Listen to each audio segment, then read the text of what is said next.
तो ये कहानी है हारिस की, एक गरीब कुम्हार जिसकी जिंदगी एक छोटे से दान ने हमेशा के लिए बदल दी। तो सवाल ये है, क्या तंगी में दिया गया दान सच में तकदीर बदल सकता है? मिलिए यमन के हारिस से, एक मेहनती कुम्हार जिसकी दुनिया बस एक झोपड़ी तक ही थी।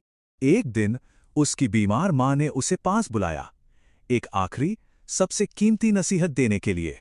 और ये वो शब्द थे जो हारिस के दिल में उतर गए और उसकी जिंदगी का रास्ता बन गए। मां के जाने के बाद हारिस ने ठान लिया कि अब वो इस नसीहत पर अमल जरूर करेगा। उसका दिन ऐसे गुजरता था और कमाई चाहे कितनी भी कम हो, सदका कभी नहीं रुकता था। लेकिन फिर हारिस की जिंदगी में एक मुश्किल आजमाइश आई। उसके सब्र का इम्तिहान शुरू हुआ।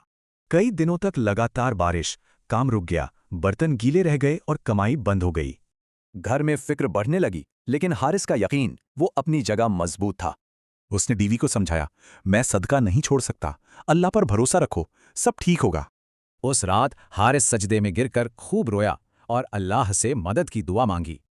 और देखिए, अगली सुबह उसकी दुआ कबूल हो गई। सूरज निकला और आसमान बिल्कुल साफ था।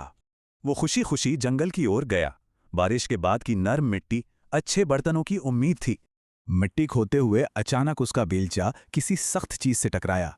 ये कोई मामूली पत्थर नहीं था। और जब संदूक खोला तो जो मंजर था वो देखकर उसकी आंखें खुली की खुली रह गईं।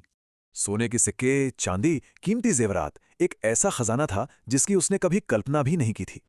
हारिस ने फौरन सजदे में गिरकर अल्लाह का शुक्र अदा किया। ये सब सदके की ही बरकत थी। उस खजाने ने हारिस की जिंदगी पूरी तरह बदल दी।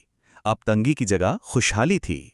लेकिन एक चीज थी जो बिल्कुल नहीं बदली, उसका सदका करने का जज्बा। अमीर होने के बाद वो पहले से भी ज्यादा सदका करने लगा।